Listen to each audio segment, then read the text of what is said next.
Welcome to another in our series of Kehillat Israel podcasts. This is a recording of Rabbi Amy Bernstein's weekly Friday morning Torah study.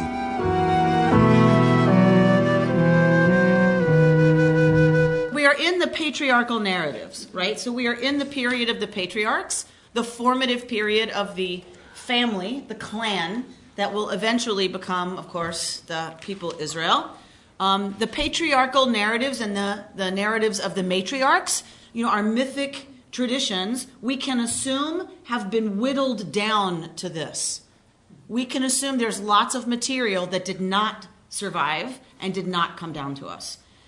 If you think, we've said this before, but I'll just remind us that if we think about the Isaac material in particular, we have lots of Abraham-Sarah material. We think the Sarah material for sure got cut down, that originally it was a pedimento of kind of goddess, imagery that was Sarah.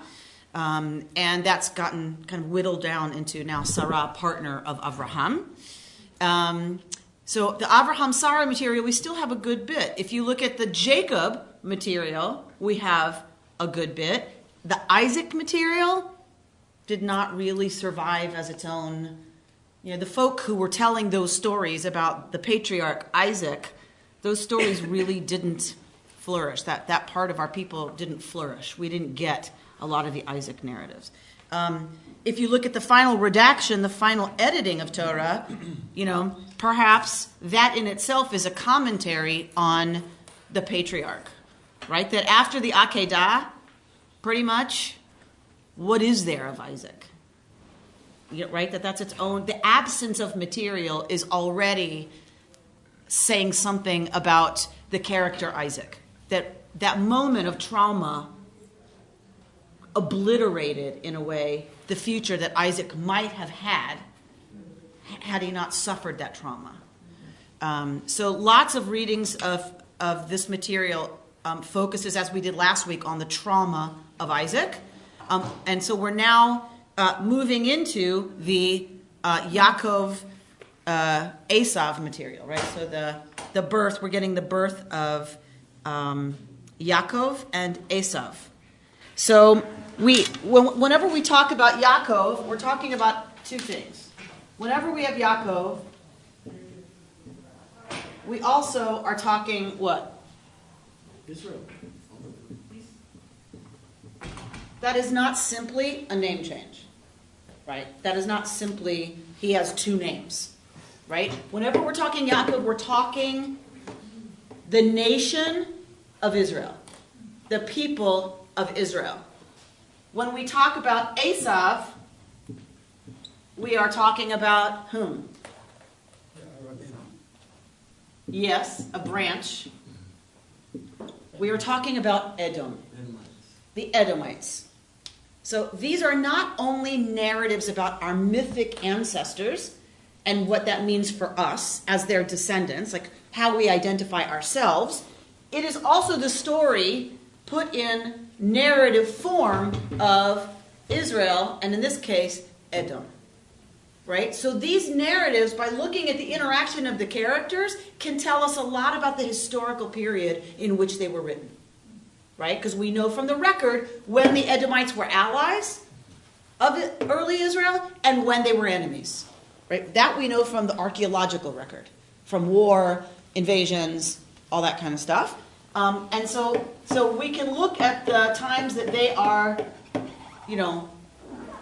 the brothers are at war and understand something about the time period we're talking about, dealing with Israel and Edom, the Edomites. Yeah?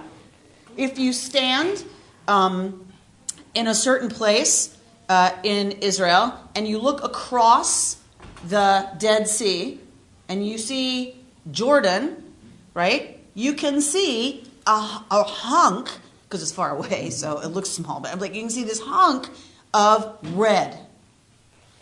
That is biblical Edom. How does one say red in Hebrew? Adom. So it's now part of Jordan? Is that who the Edomites became, or is that question mark? I mean, that's where they last were. Okay. Remember when Rome destroys, or anybody else in the ancient world destroys a people and wrecks its holy sites, and then builds Roman temples on those holy sites, and takes over and exiles the people, and brings in a new population, they're gone. The Edomites are gone. There is no Edomites, right? They don't become, they dissolve, right? And that's, by the way, what happened to the Israelites. That's exactly what happened to the Israelites. It's the same thing that happened to the Edomites. Rome came in, destroyed the sacred precinct, put Roman temples there, right? Made it Rome, exiled the population, brought in a new population. Israelite religion, Israelite everything was obliterated, gone, just like the Edomites. Why are we still here then? We're stiff-necked. Stories, we're stiff-necked. Gam v'gam, all of these. Did you say the religion was destroyed? Biblical Israelite religion was destroyed. The temple was destroyed. The priesthood was destroyed. Sacrifice destroyed. It was all gone. Just like the Jebusites. Just like the Edomites. Just like all of them. Why are we still sitting in this room? Because they have an idea. Torah. An idea, Torah. Okay, but how, given that it was obliterated in Israel, how did that idea survive? How did it survive? Thank you. Thank you. It went to what? Babylonian. In 586, before the Common Era, there was the first destruction of the temple, and Jews were exiled, just like with Rome. You don't want a rebellion on your hands. So you exile the population to Babylonia. They were given permission to come back. Most of the elite did not. They stayed in Babylonia. They stayed in New York. They didn't want to go back. Leave New York and go to the backwater Middle East? I don't think so. Look at us. Are we rushing to make Aliyah? No. We love it here in America, don't we? We get all the best of being Jews and being Americans and being free in a different way. So the Jews who were allowed to come back to Israel, many of them, the most intellectual, the ones most engaged and involved, the wealthiest, did not return. So when this was completely obliterated, this community was still thriving. So when biblical Israelite religion was destroyed, what was already going on? Torah study. Torah study was already going on in Babylonia in the academies. So they have commentaries, right? Babylonian commentaries. Of course, all of the major Talmud, the major discussions happen in the Babylonian Talmud. So it wasn't the elite that was doing it, it was everybody, and then they brought it back? It was written and codified in Babylonia. Right, but so then they brought that back to Israel when they were allowed to come back to Israel, no? Well, I mean, no, there was the Palestinian Talmud. There's the Palestinian Talmud, and there were academies developed when they were allowed to come back. Academies developed, but the major ones remained in Surah and Pumbedita in Babylonia. That stayed the center of Jewish learning. Was there much of a difference between Babylonian Torah and Palestinian Torah? Talmud. Oh, Talmud. I mean, yeah, there are different groups of rabbis arguing about. The Talmud is No, the Talmud is Mishnah, the Jewish law, and all of the arguments surrounding the Mishnah, which is the Gemara. When you've got Mishnah and Gemara combined, that's the Talmud. So does it? commentary. Commentary on the commentary. So it's arguments about the Mishnah, and then stories, because it's an associative style of learning. If they're talking about a kosher sheep, when is a sheep kosher, when is it not? When could you sacrifice the sheep? Speaking of sheep. And then there'll be this whole story about sheep and, a little lamb that got, it's just like, so it's crazy. It's like you have to take some kind of psychedelic drug to follow a lot of the ways of the Talmud, which is really fun. If you have a good Talmud teacher, it's just, we had a Talmud teacher that used to come in and we'd have the text, the big, how big a Talmud is, right? So he'd copy on the big paper, the big things of Talmud that we were studying, and we'd get to story, and then he'd say, he was a genius, and he'd say, the goat. That reminds me. And then he'd pick a student and he'd say, go get me Tractate Shabbat 26A and B. The student would be rushed to the library and then go copy, and then they would dump that on the desk, and we would now be looking at a whole other tractate of Talmud that's talking about goats. Because it's here, then we got to look at it was crazy and amazing all at the same time. So it's not Torah. I mean, of course, a lot of the Mishnah finds its original laws in Torah, but it's not. It's concerning itself with the laws and then the stories related to those topics. I'm getting a little confused about chronology now. The Mishnah predates Gemara. Yes. Mishnah is finally codified around 200 CE. Correct. Okay, 200 to 300 CE. Yes. Then the Gemara is codified 300 to 400 years after that.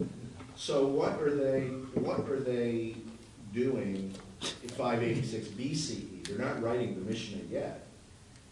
In 586, BCE? I mean, that's just they are discussing the laws of biblical Israelite practice. But who is doing the discussing? The rabbis don't exist yet. Sure they do. Oh, okay. So we have rabbis. Okay, so the rabbis. Scholars are. Okay, but if we think of, like, say, I don't know, Pirkei Avot and Bava Metzia at the very beginnings of the Talmud. Right.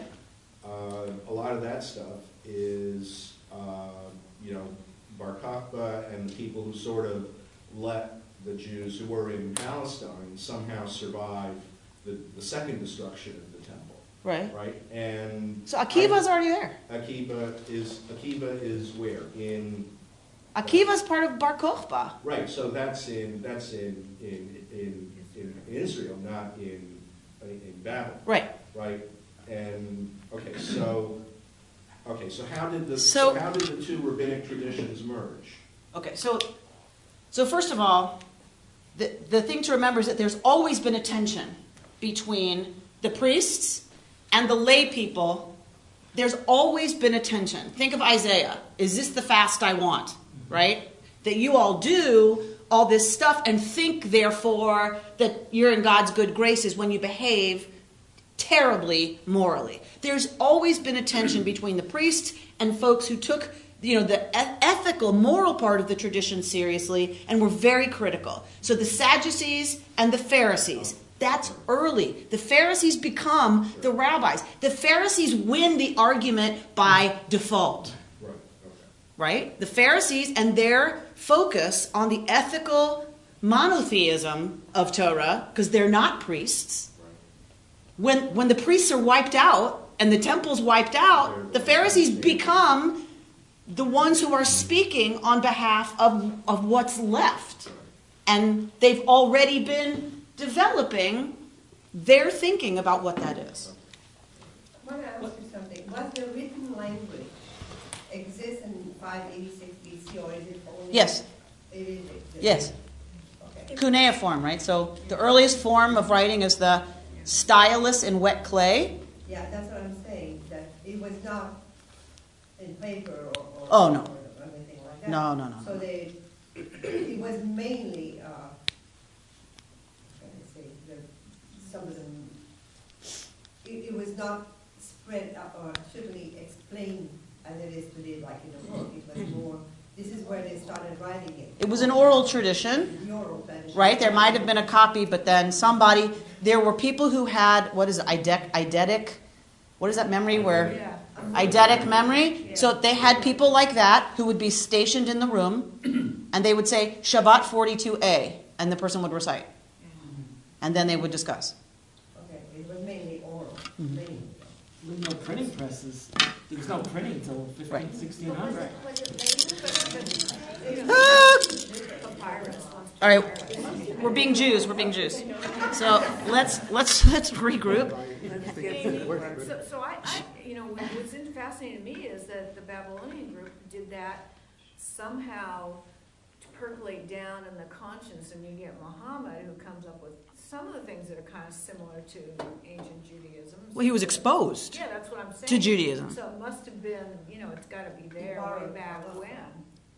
Yeah. But he's late. Right, I know. He's but- 900. I mean, Right, that's right, no, late. I know, but I mean, you know, it's still, Six- it's 600? kind of there. But Quran is that early? Yeah. Yeah, 6, 7, yeah. So, that's late for us. 2,000 years, I know. Reuben? Wait, Reuben's trying to say something. From a chronological point of view, Yes. it's worth mentioning that the Babylon, the Jewish center in Babylon continued Correct. for many, many years. Correct. And were part of the codification later on. Correct. Yeah. Yes. Theirs was an unbroken tradition because they didn't get sacked by Rome, right? Even though many people came back, but it's still the major But center that stayed the remained major in center, Babylon. correct. If the Mishnah codified the Jewish law in 200, Mm-hmm.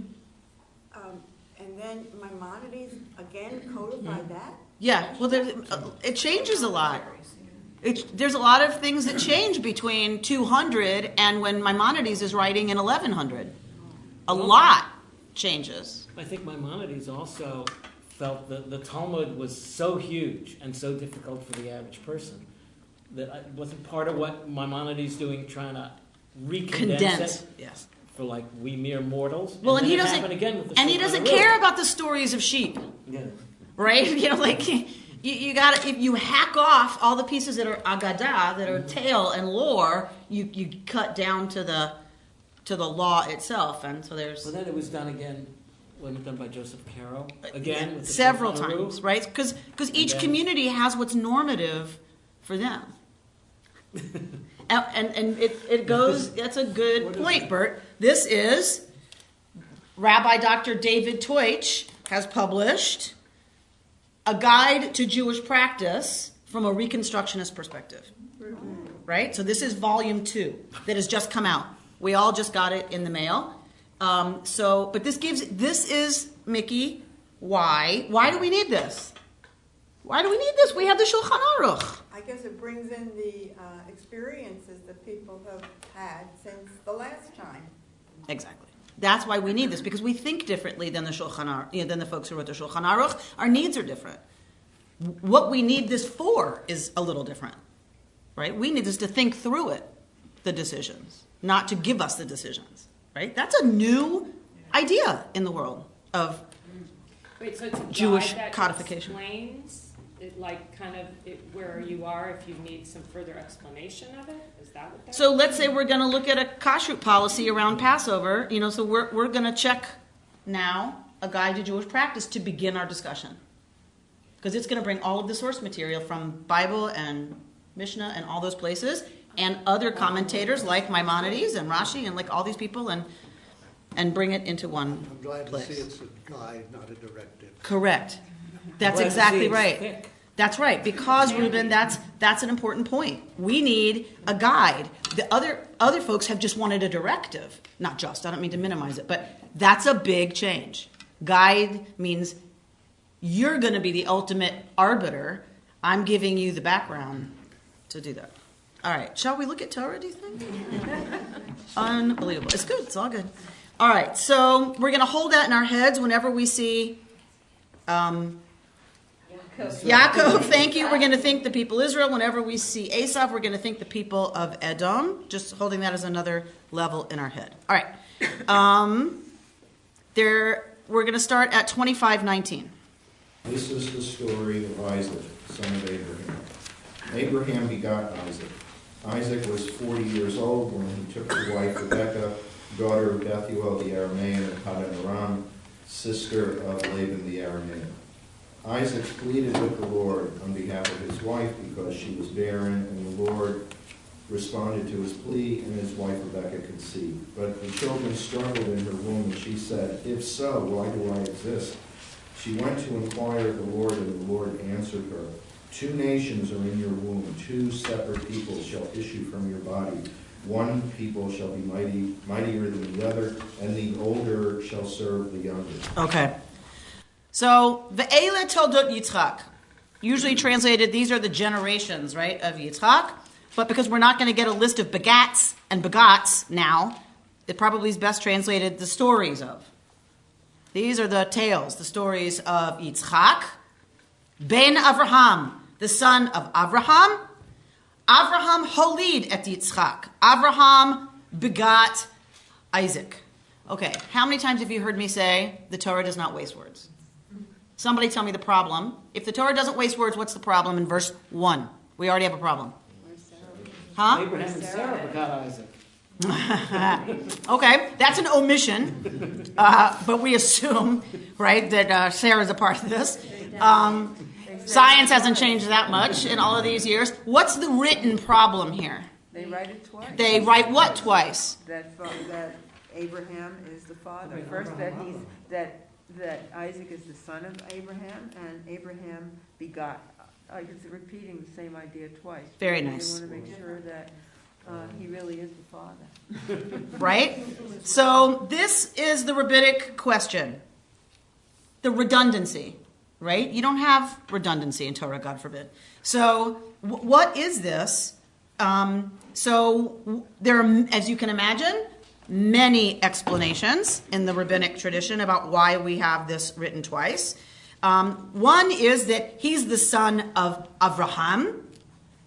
The other is saying something about his role as being a founder, a successor to the patriarchy, right? Avraham brings forth Isaac, meaning to be his successor, right? That they mean different things. One is that he's the father, and the other is something about the patriarch, this is about succession in a different way.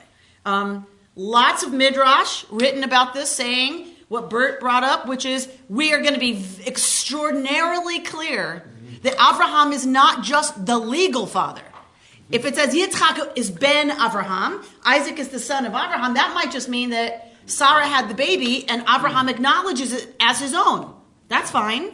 That works in the ancient world, right? Aha. But we're going to be very, very specific. Avraham holid et Yitzchak. Avraham begat Isaac. What's the difference? The biological connection. Why in the world might there be any issue with Avraham being the father of Isaac? Because he's also the father of Ishmael. He's the father of Ishmael. Ishmael was the firstborn, so there is a prior son that's an issue. What else? He tried to kill Isaac. We don't know that. We don't know what they were doing. But they. Abraham was gonna kill him. So saying he begat Isaac. Where's the doubt? Where would the doubt lie? Because it was such an unusual conception with her being so old. Okay, so Avraham is very, very old, right? So there could be some doubt as to whether or not, because even Sarah says, am I to have a baby with him so old? She doesn't say with me so old, meaning there was no Viagra, right? Like, how is that supposed to happen? Look at him, right? Like, so if that rises in her mind, like possibly other people are thinking that. Think, where has Sarah been? Where'd Sarah go? She was on her own, right? When you took Isaac up the mountain? Yes, right? Yes, but presumably we trust that Sarah would have been at home doing what she was supposed to do. Ha! What happened to Sarah there? Well, somebody took an interest in her. Oh, more than took an interest. Took her into his palace, into Pharaoh and Avimelech. Avimelech took Sarah. So the question might logically follow, with Abraham so old and Sarah was liberated from Avimelech, we don't know what happened. How? So then the Midrash says that God understood Abraham's predicament and made Isaac look exactly like Abraham. So there should be no doubt in anyone's mind, right, who begat Isaac. So this is a very big deal for the tradition in general that we explain this Department of Redundancy department. All right. Vayhi Yitzchak ben 40 shana. So, and Isaac was 40 years old when he took to wife Rebekah, daughter of Bethuel. We get very little about Isaac, right? We're just getting, he's 40 years old and he takes, we've got the Akedah, and then Rivka's brought to him and he's 40 and he marries Rivka. Okay? And we get her lineage so that we know that's through Avraham's line, right? And he takes her to wife. Let's look at the Hebrew at 21. Veyetar Yitzchak Ladonai. What does your translation say about Veyetar? Pleaded. Isaac pleaded with God. Right? Why? No children. Exactly. Ishto lenochach ishto ki akarahi. She is barren. All of the matriarchal narratives involve barrenness. It's a prerequisite. All of them. Think about it. Sarah, Rivka, Rachel. They all involve them being barren. Isn't the idea here that none of this would have happened if God was not in the background doing whatever That's it exactly is that right. God does? That's exactly right. So we have matriarchs and patriarchs through whom it is made clear that God is working God's plan because it is miraculous, their conceptions, right? All right. So, But not immaculate. but not immaculate. Certainly not. Absolutely not. So if it was God's plan, then why did we have to plead with him? So if it was God's plan all along that Rivka become pregnant and carry on the people through this line, why did Yitzchak have to pray? Well, he doesn't know what God's plan is. So Yitzchak doesn't know that God's plan is for Rivka to conceive. So this is always the tension with an omniscient, omnipotent God. What's our role? Right? If God is all-knowing and all good, then what the heck does our stuff have to do with it? Right? It just should happen anyway, right? So, but Judaism is this wonderful combination of God's will happens through us, including prayer. All right. So, but it's an excellent question. So, he prays for Rivka to conceive, and she conceives, right? Vatahar Rivka ishto. So she becomes pregnant. Vayidrotzatzu habanim bekirba.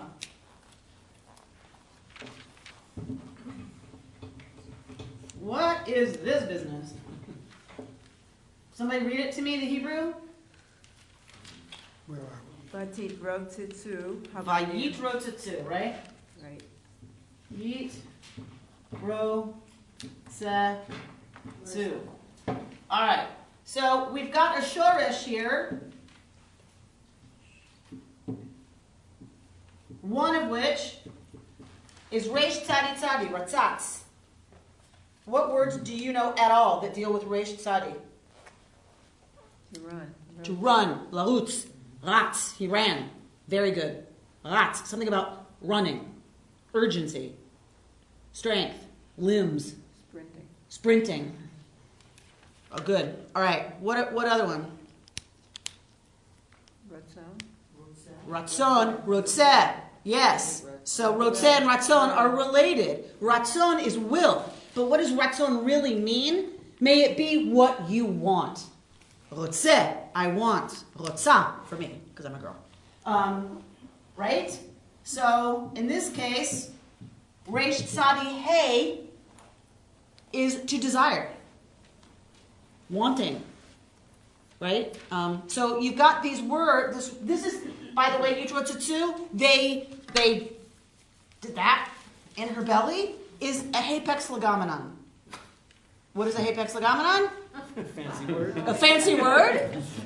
It is a fancy Latin word for a word that appears once in the Bible. Oh. So if it's a hapex legomenon, then we... Well, the problem of a hapex legomenon is you have no other reference point in the Bible to try to figure out what they're actually getting. Correct. You can only look at context here and what other words we know related to these roots, to the letters. That's all you can do, because there's no other appearance of this word anywhere in the Bible. Okay, so it's like, well, twins, belly, running, desiring, wanting. What is a verb about twins in a belly that this would mean then? Struggling. Well, they're struggling to be first. Possibly. So, right? So there is no good English, I don't think, to get at this, right? You're talking about a woman's belly and twins and a verb about something going on inside her that's about running, desiring, like, all right? So now just think about that. Okay, that's the verb we have here. You know? We don't really know what it means. We don't know what it means exactly, except, like I said, looking at desire or running or striving or something. Now, but what we know is that it is extraordinarily unpleasant for Rebecca. Right? How do we know this? Vayitrotzatsu habanim b'kirba. They're not like tandem flipping and somersaulting like Esther Williams in there, right? Because she says, Vatomer, and she says, Im ken, if so, meaning we can assume if this, lama ze anochi. What does the Hebrew really mean? Lama, why, ze, this, anochi, me. The heck does that mean? Why is this? If this, why this me? What does that mean? Says here, why do I exist? Why do I exist? Right? If this is going on, why? You know, why exist? You know, like, this is horrible. Why am I the one this is happening to? What Lama anochi? Why me? That's a good Jewish question, right? Why am I chosen? Why am I chosen for this? Really? Is this the first instance of twins that we get in the story? Because it's Yes. Because and she had twins in her belly! Exclamation mark. Like she didn't know that, Or right? or everybody is impressed. Right. This is the first time. So, well, and another thing to know is that in the ancient world, twins were not a good thing. Why? It was Because of the... it was unusual and therefore scary, not good. You mean giving birth or... Even in Both, Japan, but even in Japan today, twins are considered bad luck. It's like That's right. animalistic having a whole brood Litter. Litter. Yes, it's not seen positively in the ancient world.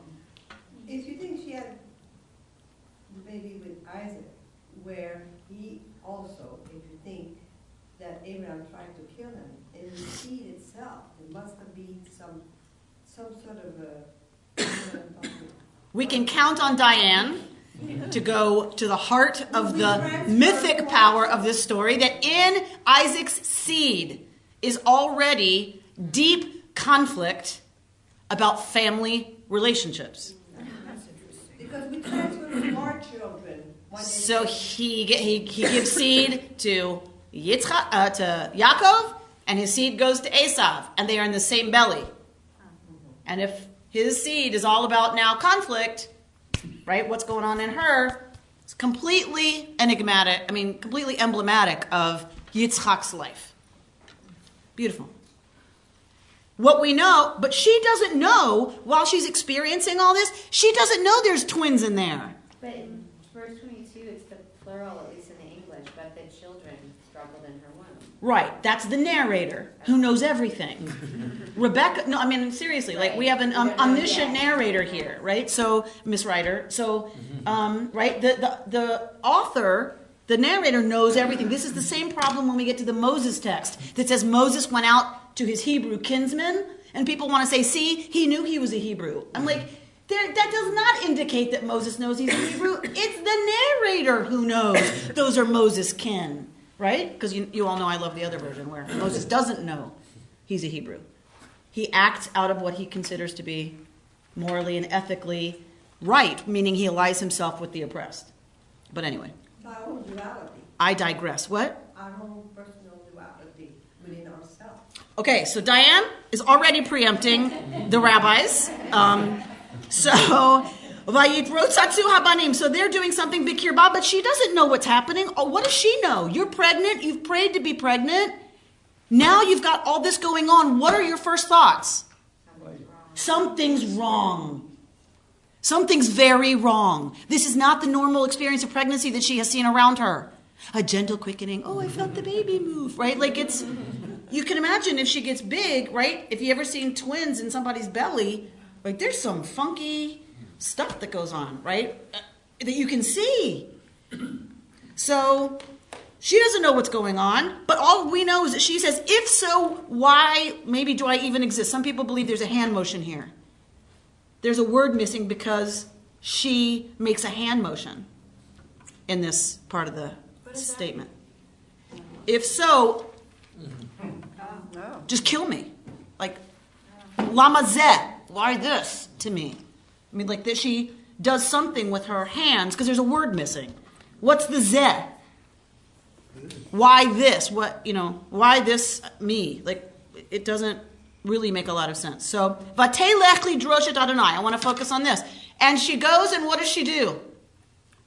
What is her response to this crisis? What does she do? Really? Really? She goes to talk to God. Really? Yeah. How does one go talk to God? Everywhere else, what have we seen? God appears. God speaks. God sends an angel. God sends a messenger. Rebecca goes lidrosh ladonai, goes to ask God, what's up? We don't know where she went. Where does she, how do you go ask God what's going on? Right? Clearly, there's a tradition that Rivka knows how to do that. Rivka knows how to access the divine wisdom that she needs. There's lots of women who are looking at the Rivka material, right, as an example of the remnant idea, the remnants of powerful women who were prophets, right, or priestesses. The original lean in. The original lean in. Thank you. So most of them are patriarchs, but we have examples, right, of Rivka, who already, if you remember the description of Rebecca that we talked about last year when we studied Rebecca, remember? Na'ar, she's called a Na'ar. She's called a youth masculine. It's missing the hey. She's called youth, Na'ar, not Na'ara. So already there's something about Rivka that's not normative. She's strong, right? She plays both roles in a way. She crosses gender lines in some ways, and here's more evidence that she clearly, right? There's a tradition where Rivka has access to the divine. All right, so something about being pregnant too that gets her a step closer to that as well. Okay. That being in that different state of creating, growing people inside her gets her like. I can go talk to God when I'm like this, So usually one would do something, and this word to, inquire of God suggests anguish, right? You don't go to ask God about the weather tomorrow afternoon. If you go lidrosh et Adonai, you're going because you're in deep anguish. And need some kind of an answer, and so does she go to get an oracle? Does she go somewhere where she can receive an oracle? We don't know. We really don't know. But what we know is it works, right? Whatever she does, it's effective. Because the next line is, Vayomer Adonai la, and God said to her. God speaks directly to Rivka in answer to her question. That gets skipped over. Right? That's pretty intense. God answers her. Right? We skip over that. It's like, wow, really? A lot of the patriarchs are waiting around. Right? Yaakov has to incubate a dream. He has to lay on a rock and incubate a dream in order to get the information he needs. Rivka just goes and asks. Whatever that means. And what does God say to her? Shnei goyim bevitnech. 2 nations are in your belly. Ushnei leumim mime'ayich yiparedu. 2 peoples will burst forth from your body, from within you. Right? The same thing that was said to Abraham's generation. Which was? Ishmael and Isaac. Will be 2 nations. 2 nations. So this is not new for us. These are our patriarchal narratives that also talk about the relationships between Israel and other peoples that she is among. They are cousins. Right? We have lost some of this understanding today, but this is our foundational story, and it is that we are cousins with those peoples. We are relatives. We don't share the same unique destiny and path. Everyone has their own, but we are related. So, and there's a word that's printed lightly. Yeah. You talked about those before. Yes, kriktiv, right? So this is called a kriktiv, meaning what is written is not what we read when we read it out loud. A kriktiv means something is wrong with the way it's written. It should be written the way you see it printed below in little letters. So does everybody see what we're talking about?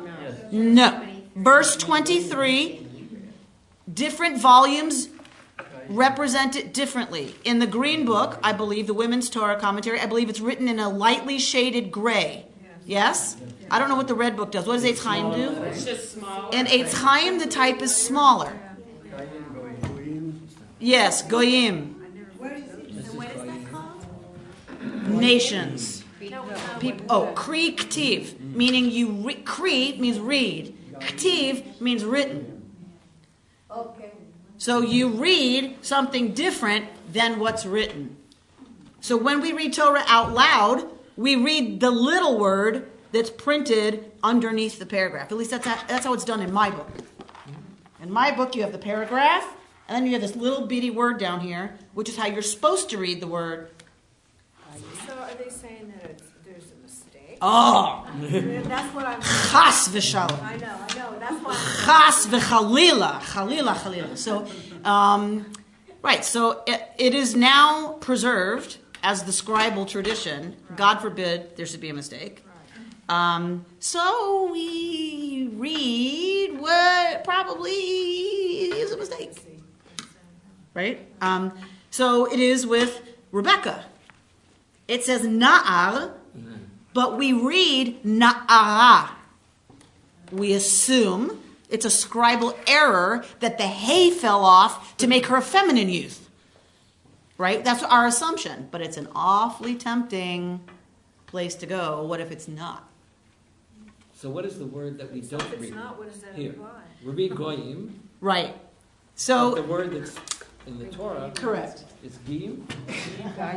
So this is why this is a pretty straightforward one, because the word that we're reading is goyim, right? Goyim, people, from goy, nation, right? What we have printed is this, right? Mm-hmm. So what is the difference between this word and this word in the middle? Because these are the same on the ends. What's the difference in the middle? The two yuds versus One. a vav and a yud. This is important. Why? How does it happen? You copy a text over enough times with scribes who do just a little too much or a little too little, and what happens? Is that a vav or a yud? Eventually, somebody reads it like that. That's how those errors happen, right? But what's the And the dot doesn't implication? I mean, you know, what, I don't know what the two words, are they two They different mean words that different mean, things. that's what I mean, if they mean different things, so what is it? This isn't a word. Oh, I see, okay. Sorry. Oh, I should have said that's that. what I wanted. This is not a word. This is giyim. Yeah, green.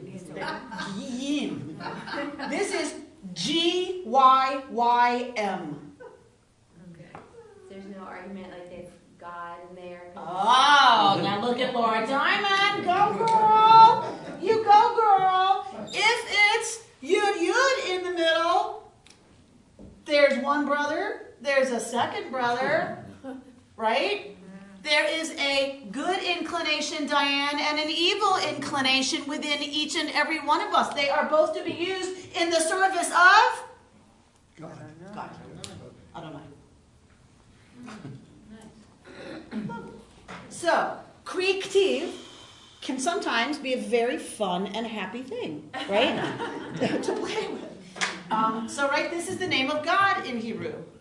And so we've already talked about, she's got within her, because the rabbis, of course, are going to make Yaakov the good inclination, and Esav the evil inclination. Both are within her, both are within us, and we are commanded to use them both in the service of Adonai, of God. Oh, now you're killing me. So Laura says if you take the letters that are left, Gimel and Mem, it spells Gam, which means also. The good, the good one and also the bad one. Both of them together to serve. Oh, that's, okay, we got to take a picture of that. I don't think I've ever heard anything like that. That is awesome. I only said half of that. All right, so Just go with it. just take it. So this idea that there are two within her that are going to burst forth, that language, of bursting forth is used in the Abraham narrative. It's used about how the people Israel are going to burst forth to the east and the west and the north and the south. This word is about busting out, busting onto the scene, right? With vigor and with dynamism and with vitality, right? Here it says just branch off. Well, thanks for throwing a bucket of cold water on that, Reuben. Here it just says to branch off. Okay. But Aviva Zorenberg explores that word and really busts open that word in terms of its implications, which are interesting. So we get this description. What time are we at? How did we get to this place? We haven't even talked about the twins. 10:42. 10:42?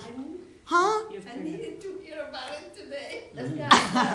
All right, so let's go chick-chock, because that'll give you something to take home to read. Chick-chock. So, someone read it 24. Chick-chock. When her time to give birth was at hand, there were twins in her womb. The first one emerged red, like a hairy mantle all over. So they named him Esau. Then his brother emerged, holding onto the heel of Esau. So they named him Jacob. Isaac was 60 years old when they were born. Go on. When the boys grew up, Esau became a skillful hunter, a man of the outdoors. But Jacob was a mild man who stayed in camp. Isaac favored Esau because he had a taste for game, but Rebekah favored Jacob. Once when Jacob was cooking a stew, Esau came in from the open, famished.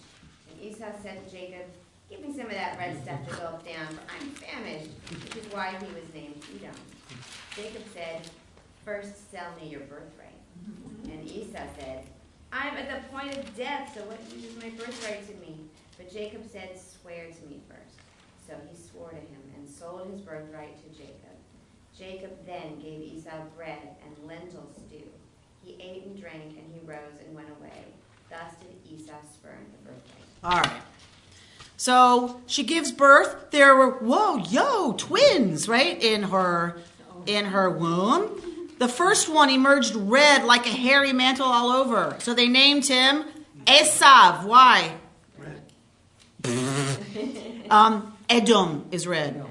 Esav, right? So this, we're not sure. So, The commentary here says the mantled one. Shaggy. You know, there may be this way of it being something about being shaggy. There's one that it means an actual mantle to cover or to envelop. As from the verb to make, asa, is that he was fully, like, he was more developed at birth. You know, he had all the hair and all that. We're not really sure. But some link it with seir instead of esav, right? That it's seir from se'ar, hair. All right, so Esav comes out Admoni, and that is going to lead to, of course, his name Edom. A couple of things do, right? How did the elephant get its trunk? One way is he's all ruddy and red. The other one is that he's going to ask for that red stuff. Right?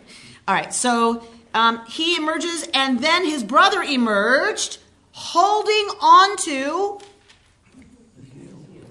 Ochezet Ba'akev Esav. He is holding on to the akev of Esav. Yaakov.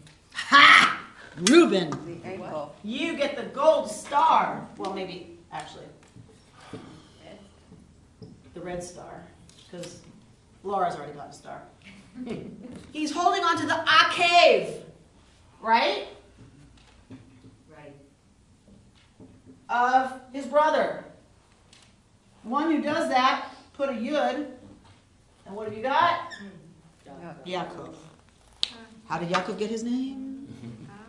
Right? He comes out, Yaakov, the one who ankleifies.